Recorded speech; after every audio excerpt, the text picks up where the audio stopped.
मङ्गलं भगवान् वीरो मङ्गलं गौतमो गणी मङ्गलं कुन्दकुन्दार्यो जैनधर्मोऽस्तु मङ्गलं सर्वमङ्गलमाङ्गल्यं सर्वकल्याणकारकं प्रधानं सर्वधर्माणां जैनं जयतु शासनं सहजानंद चैतन्य प्रकाशाय महीयसे नमो अनेकांत विश्रांति महिमने परमात्मने। आचार्य कुंद देव द्वारा रचित पंचास्तिकाय संग्रह नाम का ग्रंथ और इसकी 37वीं गाथा की अपनी स्वाध्याय पूज्य गुरुदेव श्री के व्याख्यान के आधार से चल रही है। इसमें 5वां बोल यहाँ से अपनी आज स्वाध्याय प्रारंभ होगी। पेज नंबर है इसमें 151। 5वां बोल कि द्रव्य अन्य द्रव्यों से सदा शून्य है, यानी जो कोई तत्व हो वह पर से अभाव स्वरूप होता है। शून्य अर्थात पर से अभाव स्वरूप न हो तो स्वयं और पर दोनों एक हो जाते हैं। यदि वह पर द्रव्यों से अभाव रूप न होए तो फिर वह और पर एक हो जाएं, तो स्वयं और पर दोनों एक हो जाते हैं। द्रव्य अन्य द्रव्यों से, भगवान आत्मा या कोई भी परमाणु अन्य द्रव्यों से अर्थात अपने तत्व, तो अपना तत्व से अशून्य और अन्य तत्व से शून्य है, खाली है। तो उस उदाहरण दिया, ये उंगली है वह इस उंगली से खाली है, शून्य है। यह उंगली इस अंगुली रूप से परिपूर्ण है और इस अंगुली में दूसरी उंगली का शून्यपना है, खाली है। ये उंगली इसमें है नहीं। यदि ये उंगली भी इसमें हो तो दो उंगली एक हो जाए, न्याय से बात है। इसी प्रकार एक द्रव्य में द्रव्यपने के अपने अस्तित्वपने से शून्य नहीं, अशून्य है। अपने अस्तित्व से अशून्य है और पर के से सदा शून्य है। पूर्ण है पर द्रव्य से शून्य है, ऐसा द्रव्य का स्वभाव है। तो सिद्ध में भी ऐसा रहता है, ऐसा यहाँ कहना है। यहाँ कोई मानता है कि सिद्ध किसी एक आत्मा में जाकर या एक किसी महाब्रह्म में विलीन हो गए, ऐसा नहीं। अथवा अपनी सत्ता का ही नाश हो गया, ऐसा नहीं। तो वह सब मान्यताओं का यहाँ 8 बोलों से निराकरण करते हैं। हाँ, तो उसमें पहले ही आया था द्रव्य रूप से शाश्वत है और द्रव्य नित्य रह कर के प्रति समय पर्याय रूप से परिणमता है। फिर इसके बाद तीसरा चौथा बोल 5वां ही आया है अपना, द्रव्य अन्य द्रव्यों से सदा शून्य है। आगे आएगा अशून्य है। तो ऐसा कहते हैं कि जीव का जीवपना क्या, परंतु सिद्ध करने की पद्धति कहो समझ में आया। इसमें वस्तु अन्य द्रव्यों से अर्थात अन्य वस्तु से तो सदा शून्य है। भगवान आत्मा कर्म से शरीर से तो खाली है। खाली है या भरा हुआ है ना। तो कहा यह शरीर वाणी रूप जो शरीर रूप रहा है, उस शरीर से आत्मा खाली है। शरीर आत्मा में नहीं है, यानी शरीर का शून्यपना आत्मा में है, ये मतलब हुआ इसका। शून्यपना ना हो तो स्वयं और पर दोनों एक हो जाएं, फिर शरीर और आत्मा एक ही हो जाएं, फिर वे दो नहीं रह सकते। न्याय समझ में आता है कि पर का स्वयं द्रव्य में शून्यपना यानी अभावपना नहीं हो तो स्वयं और पर दो भाव ये एक हो जाएं, ऐसा हो नहीं सकता। समझ में आया इसमें? तो ये कह करके शून्यपने की बात करी। फिर आगे अपन देखो नीचे छठवां बोल, द्रव्य स्वयं द्रव्य से सदा अशून्य है। लो, ये द्रव्य नाम पदार्थ स्वयं से परिपूर्ण है, अशून्य नाम शून्य नहीं है। समझ में आया? प्रत्येक द्रव्य तब ऐसा जब स्वरूप है, यानी प्रत्येक द्रव्य अपने स्वभाव से अशून्य और पर द्रव्यों से शून्य है। तो सिद्ध में भी इसी प्रकार घटित होता है, क्योंकि सिद्ध भी जगत के द्रव्य हैं। इसलिए सिद्ध में ऐसा जीवपना है, जीवत्व का बोल चलता है, ये है ना, उसे सिद्ध करते हैं। समझ में आया? द्रव्य नाम वस्तु स्वयं द्रव्य से अपने वस्तु से सदा भरपूर है, अशून्य है, यानी अपने ज्ञान दर्शन आनंद से भगवान भरपूर है, पर से खाली है, स्वभाव से शून्य नहीं, स्वभाव से अशून्य है, अर्थात परिपूर्ण है। तो सिद्ध भगवान भी स्वभाव से परिपूर्ण है और पर सिद्धों से शून्य है। वहीं उसी क्षेत्र में अनेक अन्य सिद्ध हों पर उससे शून्य है और अपने स्वभाव से अशून्य है। दो सिद्ध एक हो जाए ऐसा नहीं है ना, मिल गए उसमें जाकर मिल गए, एक में अनेक में एक मिल गया, ऐसा नहीं है। हाँ, तो वहाँ पर सिद्ध भगवान भी स्वभाव से परिपूर्ण है और पर सिद्ध से शून्य है। दो सिद्ध एक हो जाए ऐसा नहीं है, ऐसा कहते हैं। समझ में आया है ना? फिर 158 पे आते हैं अपन। अगला प्रवचन है 38 नंबर, उसमें दोबारा से इन बोलों की चर्चा करी है ना। द्रव्य द्रव्य द्रव्य द्रव्य रूप से सदा शाश्वत है, नित्य रहता हुआ प्रति समय पर्याय में परिणमता है, अभूत पर्यायों से वह भाव्य है और भूत की पर्यायों से सदा अभाव्य है। चार बोल हुए थे।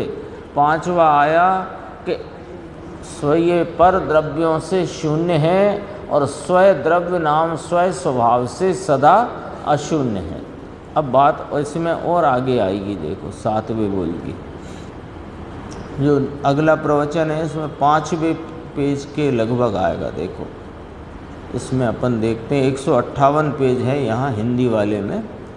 जहाँ आत्मा एक सिद्ध भगवान यह विराजते हैं, पूर्ण शुद्ध आनंद हुआ, इनके क्षेत्र में ऐसे अनंत जीव निगोद आदि के हैं और सिद्ध के भी हैं। जहाँ एक सिद्ध विराजते हैं, अपनी स्वभाव व्यंजन पर्याय में अपने स्वयं आकार में परिणमित, अपने अनंत गुणों के परिपूर्ण लाभ की पर्याय में वर्तते हुए जो सिद्ध भगवंत हैं, वहाँ उसी क्षेत्र में अनेक अन्य सिद्ध और अनंत जीव निगोद के, उसी क्षेत्र में। तो कहा इनके क्षेत्र में अनंत जीव निगोद आदि के हैं और सिद्ध के भी हैं। इसलिए वह वस्तु के अस्तित्व की सत्ता में तो उनकी शून्यता है। जो सिद्ध, अभी अपन ने उसका पूरा विचार में लिया ना, जो सिद्ध भगवंत अपनी स्वभाव व्यंजन पर्याय में परिणमित स्वयं आकार में अवगाह रूप से लोकाग्र में विराजते हैं, अपने अनंत गुणों की परिपूर्ण पर्याय में परिणमते हुए वे सिद्ध अपनी स्वयं सत्ता से हैं। वहाँ उसी क्षेत्र में अनेकों अन्य सिद्ध और निगोद के जीव भी वहीं होने पर भी वे सब इन सिद्ध भगवान से ये सिद्ध भगवान उन सब से शून्य है। इसलिए वह वस्तु के अस्तित्व की सत्ता में तो अनंते सिद्ध और अनंते निगोद के जीव उनकी शून्यता है। पर द्रव्य की शून्यता है, पर द्रव्य से खाली है जीव। कहो बराबर होगा ऐसा, है ना? तो सिद्ध भी ऐसे है। हाँ, अपनी सत्ता में, अपनी सत्ता में, अपने अनंत आनंद आदि अनंत भावों के अनंत बेहद अपरिमित भाव में परिणमते हुए वहाँ अपनी सत्ता में रहे हैं, अपने स्वयं आकार में अवगाहित हैं। सबका चतुष्टय न्यारा न्यारा है ना, यही यहाँ पर लागू पड़ता है। तो सिद्ध भी ऐसे ही है, जबकि यहाँ भी ऐसा ही है। यहाँ पर भी अभी जहाँ यह आत्मा अपने, भले ये विभाव व्यंजन पर्याय कहलाती, पर अपना स्वयं आकार, ये अपने स्वयं आकार में अनंत गुणों से परिपूर्ण यह भगवान आत्मा अपनी स्वयं सत्ता में रहा है।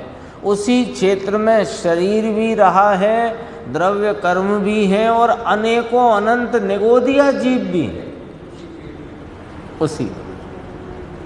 तो भी अपनी सत्ता से अशून्य और पर की सत्ता से सदा शून्य रहता। ये वस्तु का ऐसा सिद्धांत ना हो तो सत्ता अनंत सिद्ध नहीं होगी, अनंत जीव सिद्ध नहीं होंगे, अनंत पुद्गल सिद्ध नहीं होंगे। हाँ, सब एक हो गए, ये तो एक हो गया। अब एक हो गया तो फिर आयु पूर्ण होने पर अलग कैसे हो गया? तो एक नहीं हुआ था। एक हुआ होता तो आयु की अवस्था निमित्त में, आयु कर्म की देख लो या रहने की योग्यता समझ लो, वहाँ से वह पूर्ण होने पर फिर ये अलग कैसे हो गया? यदि एक हो गया था तो यहाँ भी अलग है और वहाँ भी अलग है। यहाँ भी परद्रव्यों से शून्य और स्वभाव से अशून्य, और सिद्ध में भी परद्रव्यों से शून्य और अपने स्वभाव स्वद्रव्य से अशून्य है, सिद्ध हो जाता है। यहाँ असंख्य प्रदेशी भगवान आत्मा है, ले उसमें अनंत निगोद के जीव यहाँ भी हैं। पृथ्वी जलकाय सूक्ष्म पांच एक इंद्रिय जीव पूरे लोक में भरे हुए हैं, है ना? और अनंत परमाणु के पिंड स्कंद भी पूरे लोक में भरे हुए। इन्हें अपने को लगता है ये खाली है, यहाँ भी पुद्गल रहा हुआ है और जीव अनंते रहे हुए।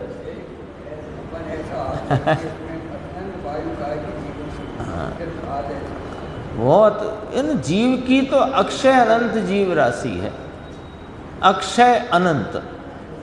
हाँ, और ऐसी अक्षय है कि अनंत काल बाद भी अनंते सिद्ध हो जाएंगे।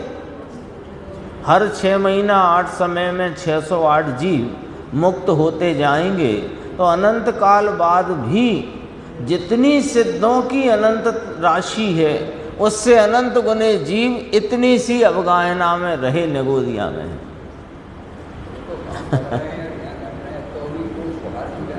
इतनी, इसलिए उसको आगम में लिखा अक्षय अनंत जीव राशि। और व्यवहार जीव राशि उतनी की उतनी रहती है, क्योंकि 608 निगोद से निकलते हैं और 608 मुक्ति को प्राप्त होते हैं। तो व्यवहार जीव राशि उतनी की उतनी। व्यवहार जीव राशि माने 2 इंद्रिय से लगा करके संगी पंचेंद्रिय तक, देव नारक आदि सब। देखो, अनंत परमाणु के पिंड स्कंद भी पूरे लोक में भरे हैं, यहाँ हैं, परंतु यह वस्तु स्वयं जब पर द्रव्य से शून्य है, तो सिद्ध भगवान भी पर द्रव्य से शून्य हैं। समझ, ये बहुत महत्वपूर्ण बोल है। किस संबंध में? कि जो ये मानते हैं कि एक में अनेक विलीन हो गए, कहने एक में सब सिद्ध जा जाकर अपनी सत्ता खो करके अब स्वयं शून्य हो गए और उसमें जाके मिल गए। उस संदर्भ में ये दोनों बोल बहुत महत्वपूर्ण हैं। पर द्रव्य से शून्य और स्वय द्रव्य से अशून्य। हाँ देखो, अब अपना जो 7वां और 8वां बोल है वो गुरुदेव ने कहा कि थोड़ा ये सूक्ष्म है।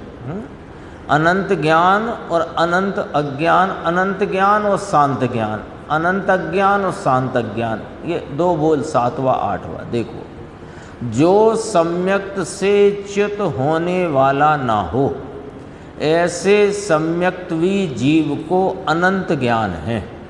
अर्थात जो यह आत्मा राग से विकल्प पर से भिन्न है, ऐसा आत्मज्ञान, आत्मज्ञान नाम आत्मा का ज्ञान हुआ। वह ज्ञान ऐसे का ऐसा सादि अनंत रहने वाला है।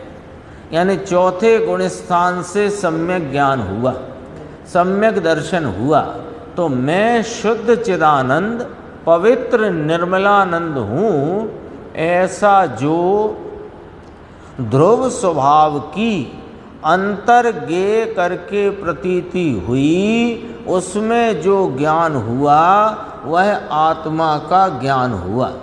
अब वह जो हुआ और वहाँ से वह च्युत नहीं होता, तो वह अनंत ज्ञान है। यहाँ सम्यक ज्ञान को, सच्चे ज्ञान को ज्ञान कहा, मिथ्या ज्ञान को अज्ञान कहा। पहले तो ये समझ लो।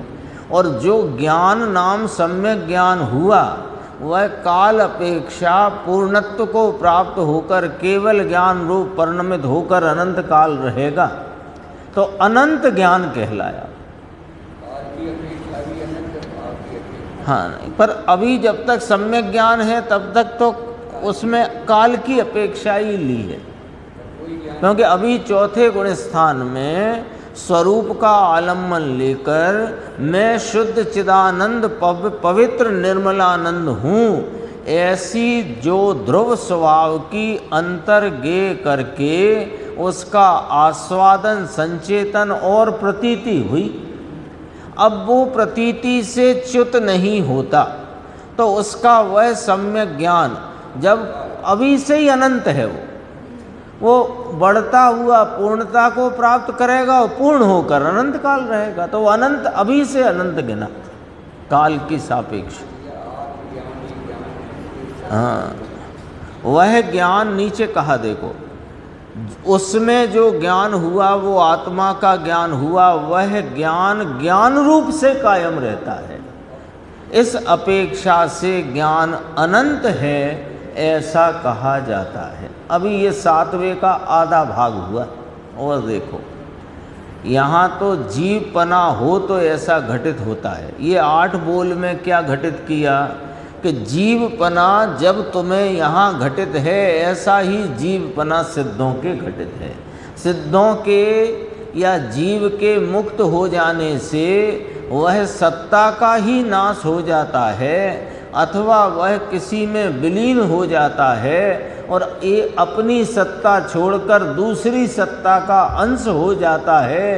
ये बात नहीं है। तो ये अभी यहाँ पहले इधर के द्रव्य को सिद्ध किया कि द्रव्य द्रव्य रूप से शाश्वत है, वह नित्य रह कर के प्रति समय अपने परिणाम प्रवाह में वर्तता परिणमता है।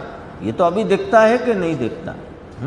और कभी भी भूतकाल की पर्यायों से परिणमता नहीं और भविष्य की पर्यायों से परिणमे बिना रहता नहीं, और परद्रव्य से शून्य है, स्वभाव से अशून्य है। ये सब बात आई। फिर यहाँ जीव के संदर्भ से ये ज्ञान की और अज्ञान की बात मुख्यता ली। वे 6 बोल तो सभी द्रव्य में घटित हो गए, वे 6 बोल तो सभी द्रव्य में घटित हो गए, और ये 7वां और 8वां जीव की मुख्यता लेकर के यहाँ पर चर्चा है। देखो, यहाँ तो जीवपना हो तो ऐसा घटित होता है, तो ऐसा जीव सिद्ध में भी है।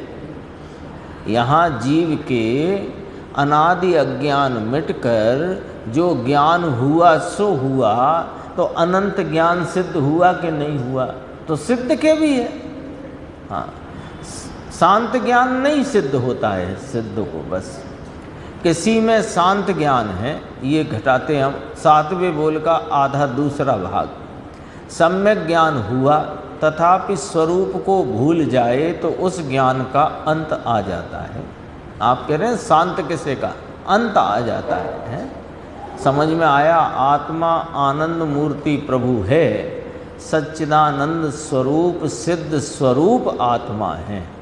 ऐसा जो सम्यक दर्शन हुआ, सम्यक ज्ञान हुआ और वापस भूल जाए, कैसे भूल जाए वो समझना जरा, क्या कहते हैं भूल जाए का अर्थ समझना। हाँ, सम्यक दर्शन कैसे हुआ कि अनादि पर्याय दृष्टि छोड़कर, पर्याय में होती हीनादिकता रागादिक का लक्ष्य छोड़कर अपने ध्रुव स्वभाव को लक्ष्य में लिया, तो इसको अनादि का अज्ञान मिटकर सम्यक दर्शन सम्यक ज्ञान पर्याय में प्रकट हुआ। अब कदाचित वो इस प्रतीति से च्युत हो गया और उसको पुनः पर्याय दृष्टि माने में राग वाला हूँ अथवा एक पर्याय के अंश वाला हूँ, ऐसा भाव यदि प्रतीति में आ गया, उसका नाम शांत ज्ञान है। होता है ये भी। शादी नहीं लगाना है। हाँ, शांत हुआ तो है, बात तो ठीक है, पर यहाँ दो शब्दों का प्रयोग किया, अनंत का और शांत का, है ना। यहाँ दो, वो अनंत में भी शादी अनंत लगेगा यदि आप जिस हिसाब से कह रहे हो, शादी अनंत और शादी शांत, लेकिन यहाँ अनंत और शांत इतना कहना है। जो सम्यक ज्ञान से च्युत हुआ, सम्यक दर्शन से च्युत हुआ, प्रतीति इसकी चली गई, तो चली गई प्रतीति में क्या हो जाता, अपने को विचार आए ना कि जब एक बार इस ध्रुव गायक का आलम्बन लेकर अपने को ध्रुव गायक रूप स्वीकार किया और उसकी ऐसी गायक ध्रुवता की प्रतीति हुई, फिर कैसे चली गई कि वर्तती पर्याय में फिर वो लग गया कि ये पर्याय में जो भाव है सो मैं हूं। गई, मैं तो राग वाला हूं। देखो वापस भूल जाए, गुरुदेव की भाषा देखो, नहीं नहीं, क्या क्या नहीं नहीं कर दिया उसने, ध्रुव स्वरूप हूं ये नहीं नहीं कर दिया। अज्ञान आ गया ना, सम्यक तो चला गया, ज्ञान और प्रतीति से च्युत हो गया, तो क्या हो गया, नहीं नहीं, मैं तो राग वाला हूँ, मैं एक पर्याय के अंश वाला हूँ। ऐसा कैसे हो जाता होगा? देखो ऐसे हो जाता है कि वर्तते हुए राग के भाव में जो कषाय की मंदता आदि के भाव हैं, उस भाव में लाभपना खड़ा हुआ और ये गया काम से। समझना कैसे चला जाता है, च्युत कैसे हो जाता है। जिसने एक बार इस ध्रुव गायक का आलम्बन लेकर अपनी परिणति में अतीन्द्रिय आनंद का आस्वादन किया और अतीन्द्रिय आनंद के आस्वादन पूर्वक स्वरूप की जिसको प्रतीति हुई, उसको स्वप्न में भी मैं गायक भगवान ध्रुव तत्व हूँ ऐसा निरंतर ज्ञान और प्रतीति का अखंड धारापना बनता है। लेकिन अभी कषाय पूरी तो मिटी नहीं है और कषाय की मंदता आदि के भाव में किंचित लाभपना खड़ा हो गया, इतने में च्युत हो जाता है। समझना ये बात भी गंभीर है। अब हाँ, तो वही मिथ्या तो आ गया, तो उसी को तो शांत ज्ञान कहा। वही मिथ्या तो आ गया। वो गुण स्थानों में 2 गुण स्थान और घटाए हैं, दूसरा तीसरा गिरने के, वो तो बहुत कम काल है उसका, बहुत छोटा काल है। हाँ, उसमें तो ऐसे लिखा ऊपर से सेव का फल या कोई फल टूटा और गिरते हुए, इतना ही काल है। क्या श्रेणी काल में भी यही होता है, यही होता है, वहाँ भी मिथ्यात्व में आ जाता है। नहीं आते पर आ सकता है ना, वहाँ उसको शांत ज्ञान नहीं घटेगा, वहाँ अनंत ज्ञान घटेगा। भले श्रेणी के 11वें गुण स्थान से गिरकर चौथे, पांचवें, छठवें आदि में आ जाए तो भी अनंत ज्ञान में घटित होगा। जिसको मिथ्यात्व आ गया वो शांत ज्ञान में घटित होगा, ऐसा है। तो अपन तो थोड़ा सा विचार कर रहे हैं चौथे गुण स्थान में ही जिसको वह गिर जाए, पांचवें में गिरे तो क्या, श्रेणी की तो बात फिर 11वें तक चली जाती है। ऐसी मान्यता होने पर सम्यक ज्ञान से नाश हो जाता है। समझ में आया? देखना फिर ये सिद्ध में ऐसा नहीं है, है ना। फिर दोबारा सिद्ध को तो हुआ सो हुआ, समझ में आया। सिद्ध को जो ज्ञान प्रकट हुआ उसका नाश हो ऐसा नहीं है।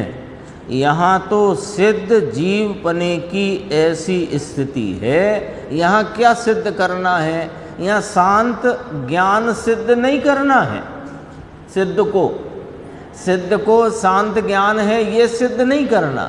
यहाँ अपन अभी बैठे हैं, जीव पने बैठे हैं, तो जीव पने में जो घटित होता है वह बता करके सिद्ध को भी जीव पना है ये घटित करना है। बस पॉइंट समझना।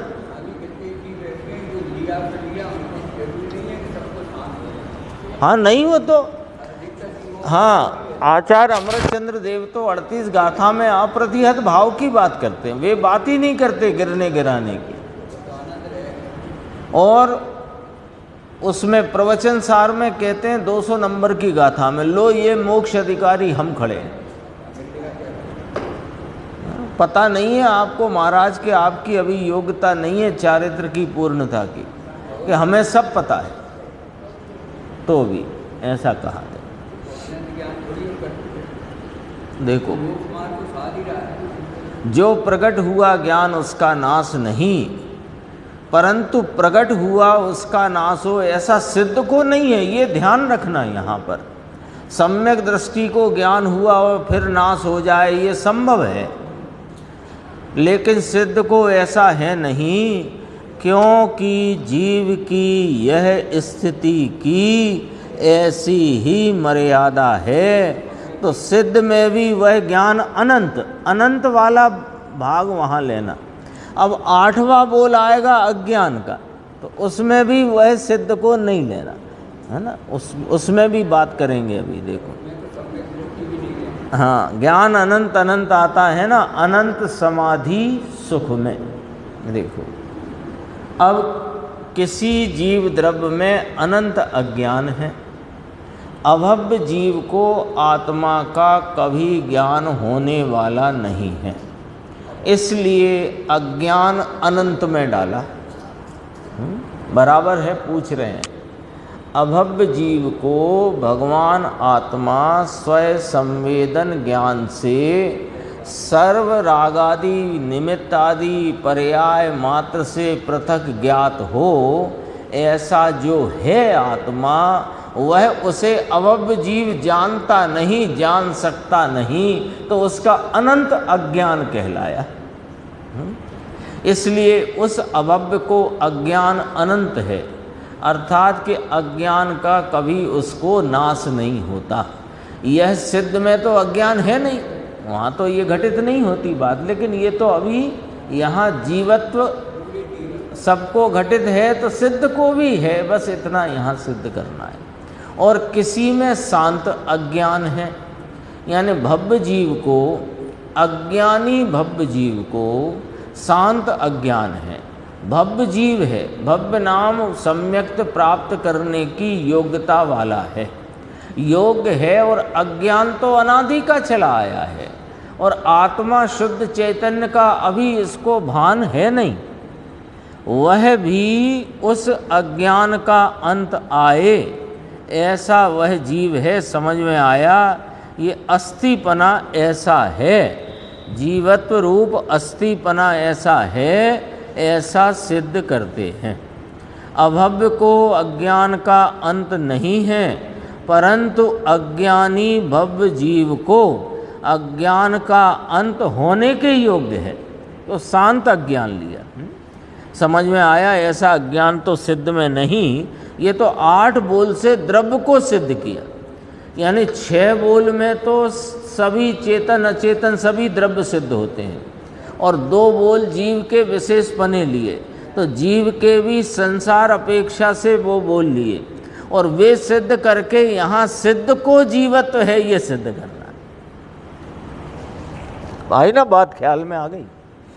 ये 2 बोल हैं, शांत अज्ञान, वो अनंत ज्ञान और शांत ज्ञान, और अनंत अज्ञान और शांत अज्ञान। ये बोल में अनंत ज्ञान तो लागू पड़ेगा सिद्ध को, पर शांत ज्ञान लागू नहीं पड़ता, अनंत अज्ञान लागू नहीं पड़ता, और शांत अज्ञान भी लागू नहीं पड़ता, क्योंकि वो तो पहले ही शांत हो गया था। इसलिए अज्ञान का तो अंत चौथे गुण स्थान में ही हो गया था, बराबर हो जाता है। देखो, ये तो 8 बोल से द्रव्य को सिद्ध किया है। 161 पेज आया, देखो। अनंत अनंत ज्ञान स्वरूप से भगवान आत्मा है, उसका जो भान हुआ और अज्ञान का नाश हुआ, वह ज्ञान नाम सम्यक ज्ञान सादि अनंत उसमें रहता है। कहो समझ में आया? इस 7वें बोल की बात और कही, ऐसे जीव के अंतर द्रव्य में का महात्म इसे आता नहीं। अब अपने को जरा ठपका देते हैं कि ऐसा यह जीव जो ज्ञानादि गुणों का अभेद अखंड पुंज है, जो निमित्त राग और पर्याय मात्र से भिन्न है, उस अंतर द्रव्य का इसको महात्म नहीं आता। उसकी समय की पर्याय का भी महात्म नहीं, यानी एक समय की पर्याय का महात्म रह जाए, राग का महात्म रह जाए, पर पदार्थ की अधिकता रह जाए, पर पदार्थ की विशेषता नहीं कहकर कहा ना, रह जाती है, तो ये संसार में भटकता है। और जिसने अपने स्वरूप का आलम्बन लिया, उसको एक समय की पर्याय का भी महात्म नहीं है, राग का भी महात्म नहीं है, पर पदार्थ की अधिकता नहीं है, पर पदार्थ की कोई विशेषता भाषित होती नहीं है। हाँ, और एक समय की अवस्था की जहाँ अधिकता नहीं, विशेषता नहीं। यहाँ अधिकता का अर्थ भिन्नता नहीं लगाना, यहाँ अधिकता का अर्थ यानी अपने से अधिक पर्याय को माने, वो अधिकता बड़ा माने, है ना। जैसे कि कषाय की मंदता का कोई भाव पर्याय में व्यक्त हुआ, उसका वेदन हुआ, तो ओ हो आज तो आनंद आ गया। अरे आनंद स्वरूप में हूँ, उस आनंद की एक क्षणवर्ती आनंद भी कहाँ है? कल्पना का है वो कल्पना के सुख रूप भाव की एक समयवर्ती पर्याय में कुछ विशेषता भाषित हो, कुछ उसमें क्या कहते हैं, वो विचित्रता लगे, उसमें अधिकता लगे, तो यह अज्ञान की सूचना है ना। अभी अपन देख रहे थे कि शांत ज्ञान कैसे हो जाता है, कि ये एक समय की पर्याय में कषाय की मंदता का भाव आया और उसे लाभ रूप मान लिया, तो उसकी अधिकता हो गई, उसकी विशेषता हो गई, उसमें कुछ विचित्रता हो गई। अपने ज्ञायक भगवान ध्रुव स्वरूप को भूलकर पर्याय में बरतते हुए जो आकुलता के कमी वाले भाव में अथवा कषाय की मंदता के भाव में राजी हो गया, तो ज्ञान स्वभाव से च्युत होकर के मिथ्यात्व में चला जाता है। ऐसा भगवान ध्रुव स्वरूपी प्रभु, इसकी चर्चा कर रहे थे। देखो, भगवान ध्रुव स्वरूपी प्रभु कैसा है कि जिसको इस ध्रुव स्वरूप की महिमा है, उसे एक समय की संबर पर्याय का भी महात्म नहीं है। निर्जरा का महात्म नहीं, मोक्ष का महात्म नहीं, कषाय की मंदता रूप राग का महात्म नहीं, पर पदार्थ निमित्त आदि पंच परमेष्टि उनकी अधिकता नहीं, उनकी विशेषता नहीं। अज्ञानी तो ये जरा सी बिल्डिंग ऊंची नीची हो, है ना, चमकदार चिकनी हो तो वहीं गिर गिर पड़ता है, उसकी तो बात छोड़ो, यहाँ तो जरा ऊंची बात करते हैं। हाँ, संवर की महिमा हो तो ध्रुव स्वरूप की दृष्टि होती नहीं। संवर की महिमा में संवर की उत्पत्ति नहीं। जीव स्वरूप, ध्रुव स्वरूप, ज्ञायक भगवान पर निमित्तों से, 3 सूत्र कितने अच्छे गुरुदेव ने दिए हैं कि ये तो जब नींद ना आए तो ये ही याद करो। पर द्रव्य नाम निमित्तों से भिन्न, राग आदि से भिन्न, एक समय की पर्याय से भिन्न, मैं एक रूप स्वरूप सदरस सदरस सदरस वर्तने वाला ज्ञायक भगवान मात्र वस्तु हूँ। यही बात अपने को महिमा रूप से रखना। इसकी जो महिमा रहेगी तो रुचि भी इसकी बढ़ेगी, और इसी की रुचि की उग्रता में पुरुषार्थ भी उसी ओर का कार्य करेगा। अभी अपने को तो बाहर के जो भपका है ना, गुरुदेव कहते हैं फासफूस, है ना, जो शमशान में जब मुर्दा जलता है तो हड्डियों में फास्फोरस होता है, तो वो अचानक से जब अग्नि पकड़ता है तो क्षण मात्र को एकदम वह चमक जाता है। ऐसे ये जगत के जितने संयोग हैं, धन संपत्ति, पैसा, स्त्री पुरुष, पुत्र आदि जो कुछ भी हैं, वे सब ही फास्फोरस जैसे हैं। और उन सब से न्यारा, उनके प्रति जाते उपयोग के काल में उत्पन्न होता हुआ जो अशुभ राग और पंच परमेष्टि के प्रति लक्ष्य में जाते उपयोग के काल में उत्पन्न शुभ राग, ये भी महिमा की वस्तु नहीं, निमित्त महिमा की वस्तु नहीं, रागादि भाव महिमा की वस्तु नहीं, और एक समय की पर्याय में मेरे सम्यक दर्शन प्रकट हो जाए, ये सम्यक दर्शन की पर्याय भी महिमा की वस्तु है।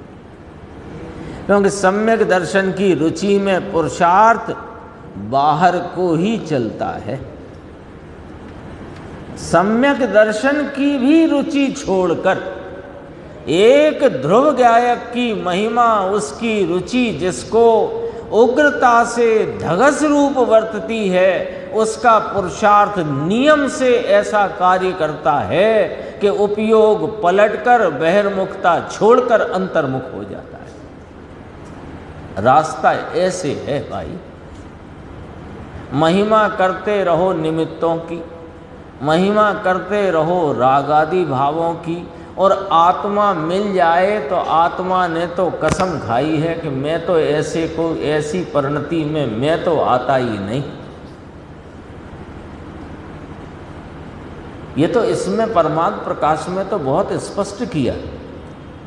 2-3 बार ये चर्चा आई कि यह आत्मा उपादेय कब होता है। आज भी आई थी, निर्विकल्प काल में यह उपादेय है, निर्विकल्प परिणति में यह उपादेय है।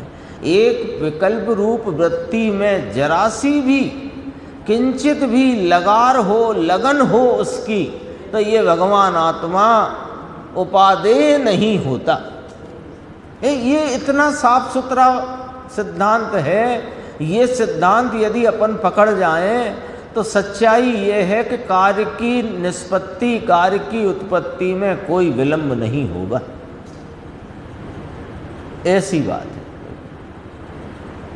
ऐसा भगवान ध्रुव स्वरूपी प्रभु, उसे अधिक रूप से, विशेष रूप से, उसकी ही महिमा में, उसके ही महत्व में, उसकी ही रुचि में वर्तते हुए दृष्टि में लेना, यह उसका नाम धर्म है। और ये परिणति का नाम सम्यक दर्शन है। सम्यक दर्शन की परिणति महिमा के लायक नहीं।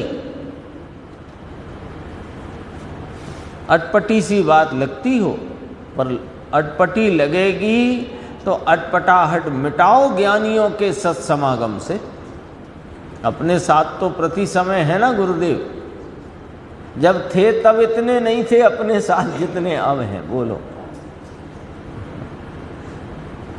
वह उपादेय है, बाकी कोई दूसरी चीज उपादेय नहीं। कठिन बात यह सब समझना समझना समझना, 3 बार बोला। ये समझने की बात है। क्या करें साहब, क्या करें साहब? अरे ये करें करें के कोलाहल से जरा दूर हो जाओ तो सम्यक दर्शन तो करना है ना। तो कुछ नहीं करना तुम्हें, ये करें करें के कोलाहल से दूर हो जाओ। ये अकर्ता स्वभावी अपना ज्ञायक भगवान है और त्रिकाल वर्तता हुआ है। आज तो आया था ना, ध्रुव को प्रवाह कहते हैं। ये ध्रुवता ही इसकी ऐसी है, प्रवाह रूप, अनादि अनंत प्रवाह रूप, ध्रुव ध्रुव ध्रुव, कायम कायम कायम, एक रूप एक रूप एक रूप, सदृश सदृश सदृश।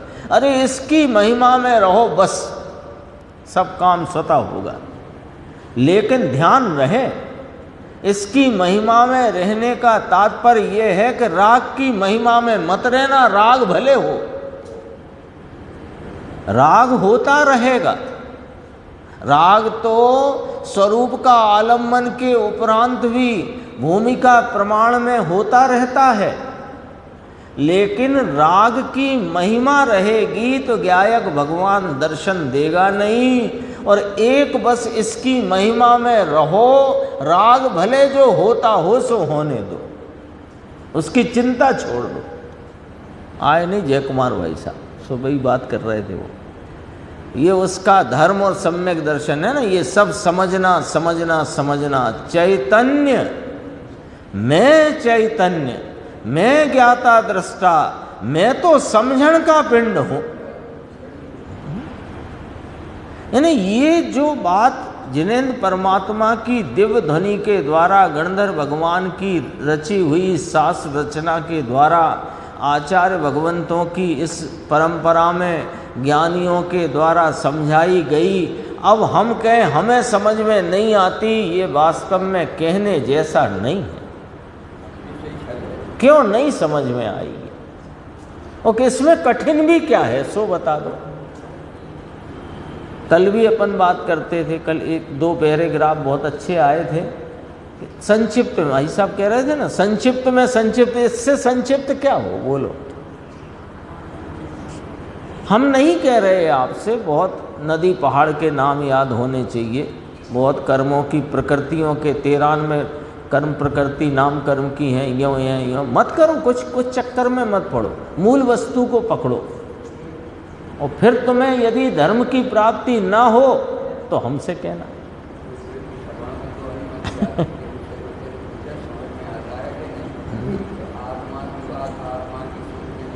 किसको आएगी, किसको आएगी? गुरुदेव तो राजकोट की जेल में गए अपराधियों के पास, जो उम्र कैद की अथवा लंबी लंबी सजाएं काट रहे थे। उनसे जाकर के ये कहा कि अपराध सबसे बड़ा अज्ञान का है, अज्ञान के अपराध से बड़ा कोई अपराध नहीं। अपराधियों से बात कर रहे हैं, वहाँ जाकर ये नहीं समझा रहे कि भैया अच्छे से हिल मिल के रहो, चोरी मत करो, ये मत करो। मूल बात करो ना, जो कुछ भी कहना मूल करो। अरे जो जिस जीव के अंदर में योग्यता होगी वो बात आपकी जरूर समझ जाएगा। बालकों से भी ऐसे ही बात करते थे गुरुदेव। बोर्डिंग के छात्र आए तो उनके लिए अलग प्रवचन नहीं करते थे, यही बात करके फिर ऐसा कहते थे, बालकों को, बच्चों को समझ में आता है कि नहीं, थोड़ा सूक्ष्म पड़े पर समझो।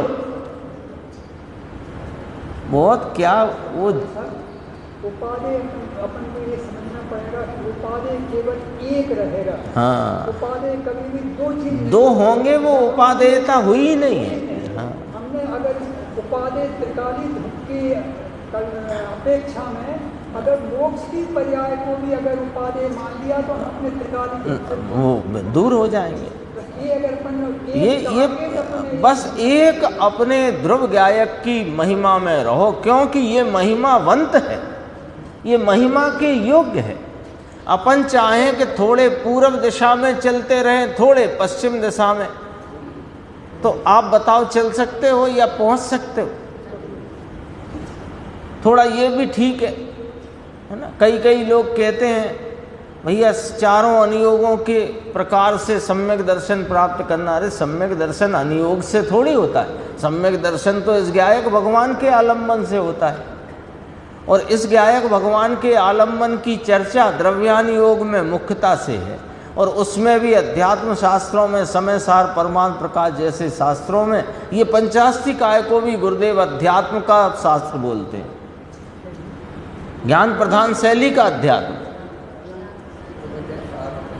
नियम सार अध्यात्म रूप चरणानुयोग। हाँ, बहुत देखो गाथा 38 यहाँ से अपनी शुरू होती है, पढ़ते हैं अपन।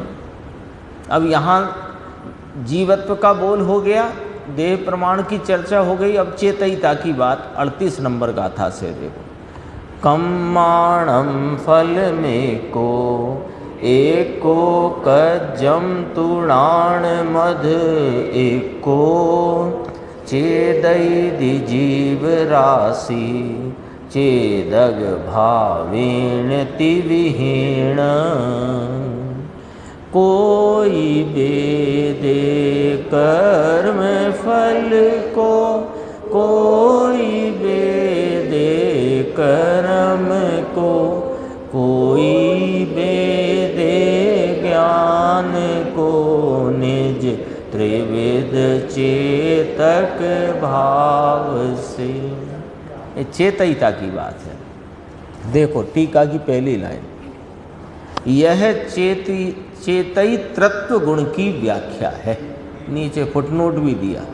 चेतयित्रत्व माने चेतयितापना, चेतने वालापना, चेतने वाला नहीं, चेतने वाले का तत्व, चेतने वालापना, चेतकपना, 3 शब्द दिए। चेतयितापना, चेतने वालापना, चेतकपना, तो उसका नाम चेतयित्रत्व ये कहा, इसकी व्याख्या है। अब देखो इसमें गाथा सूत्र में आचार्य कुंद भगवान क्या कहते हैं। त्रिविधेन चेतक भावेन, त्रिविध चेतक भाव द्वारा 3 प्रकार के चेतक भाव कहे। कर्म चेतना, कर्म फल चेतना और ज्ञान चेतना, 3 प्रकार के चेतक भाव कहे। त्रिविध चेतक भाव द्वारा एक जीव राशि, ये संसार है ना पूरा लोक, इस लोक में एक जीव राशि कर्मों के फल को और एक जीव राशि कर्म नाम कार्य को और एक जीव राशि ज्ञान को चेतती है, वेदती है। 3 प्रकार बताए। हाँ, ये निगोद में रहा हुई जो जीव राशि है वो मुख्यतया कर्म फल को वेदती है, और जो व्यवहार जीव राशि है संसार में वह मुख्यतया कर्म चेतना या कार्य चेतना को चेतती है। और एक जीव राशि जो पूर्ण भाव को प्राप्त है वह ज्ञान को चेतती है, वेदती है। हाँ, वो भी व्याख्या है। वो व्याख्या इस प्रकार है कि जो अपने को, वो उधर भी 3 कर्म चेतना, यहाँ थोड़ी व्याख्या इस प्रकार ली। एक जीव राशि को कर्म फल चेतने की मुख्यता है और एक जीव राशि को कर्म चेतना की मुख्यता है। मुख्यता लेना है ना।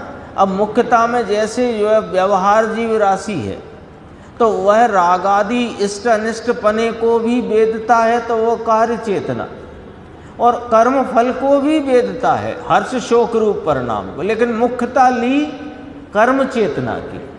निगोद में कर्म फल चेतना की मुख्यता कही, और जो साध्य भाव को प्राप्त हैं ऐसे पूर्ण भाव को प्राप्त उनको ज्ञान चेतना मात्र है, वहाँ मुख्यता का काम नहीं, मात्र है। अब साधक को कहाँ रखें? तो साधक को आंशिक ज्ञान चेतना है और कर्म चेतना और कर्म फल चेतना है। तो जब तक साधक भाव है तब तक कर्म चेतना की मुख्यता कही है, तो आंशिक ज्ञान चेतना। अब समय सार जी में चलें अपन, वहाँ दूसरी व्याख्या है।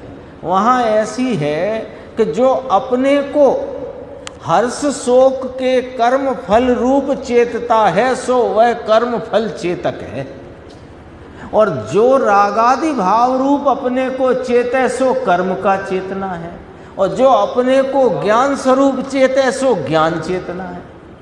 वहाँ ये व्याख्या है। हाँ, यहाँ देखो कार्यम शब्द लिया है, देखो इसकी संस्कृत में भी देख सकते हो। कर्मणाम फलम एकः एकः कार्यम तु ज्ञानमथ एकः चेतैते जीव राशिस चेतक भावेन त्रिविधेन। तीन प्रकार के चेतक भावों से जो जीव राशि चेतती है उसमें कर्म फल को चेतने वाली एक जीव राशि, कार्य फल को चेतने वाली एक जीव राशि, और ज्ञान फल ज्ञान भाव को चेतने वाली एक जीव राशि। ये मूल गाथा में है। अब देखो टीका इसकी। कोई चेतयिता अर्थात आत्मा तो जो अति प्रकृष्ट मोह से मलिन है।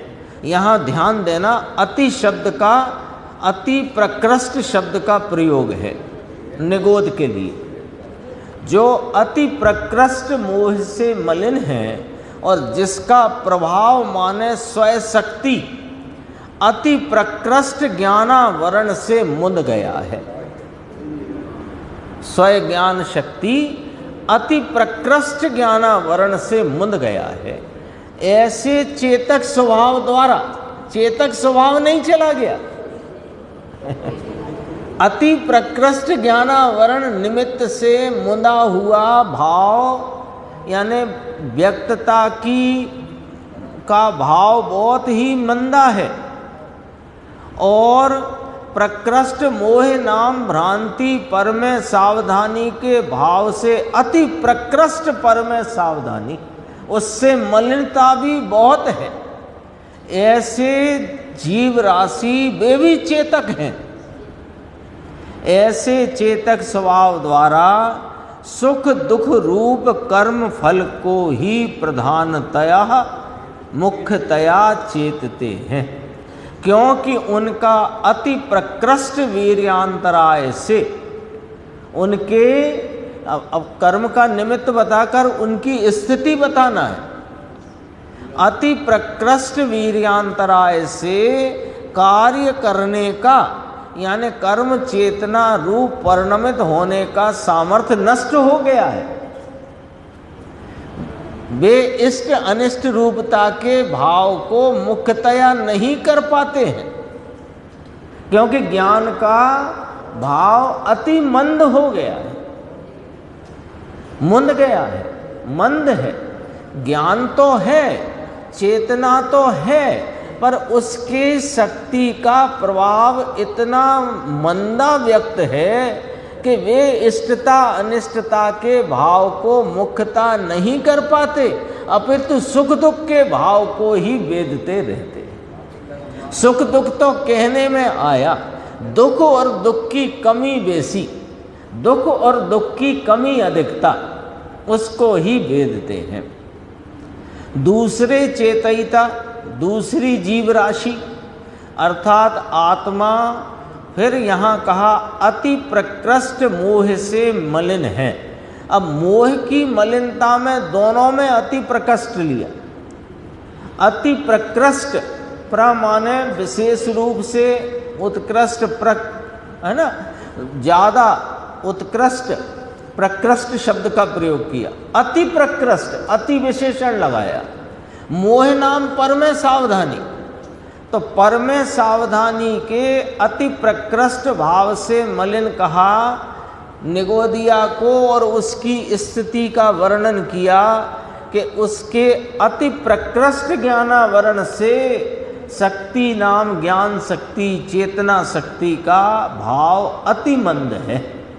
और यहाँ पर लिया कि अति प्रकृष्ट मोह से मलिन है और जिसका प्रभाव प्रकृष्ट ज्ञानावरण से मुंद गया है। यहाँ अति शब्द हटा दिया। हाँ, पर ज्ञानावरण का इतना अति प्रकृष्ट नहीं है कि ज्ञान की अवस्था बहुत मुंद गई है निगोद जैसी, अति हटा दिया। ऐसे चेतक स्वभाव द्वारा भले ही सुख दुख रूप कर्म फल के अनुभव से मिश्रित रूप, कर्म फल का भी अनुभव है, यानी वह हर शोक के परिणाम का भी वेदते हैं, लेकिन वहाँ कार्य को प्रधानतः चेतते, क्योंकि उन्होंने वहाँ लिया था अति प्रकृष्ट वीर्यांतराय, यहाँ लिया अल्प वीर्यांतराय के क्षयोपशम से। ये निमित्त पैसे भी कैसे समझना बात को, यहाँ दशा की स्थिति अवस्था की स्थिति बताते हैं। अल्प वीर्यांतराय के क्षयोपशम से कार्य करने का सामर्थ्य प्राप्त किया। यहीं तक पढ़ेंगे, बस 2 फुटनोट पढ़ लेते हैं, दूसरे नंबर का और तीसरे नंबर का।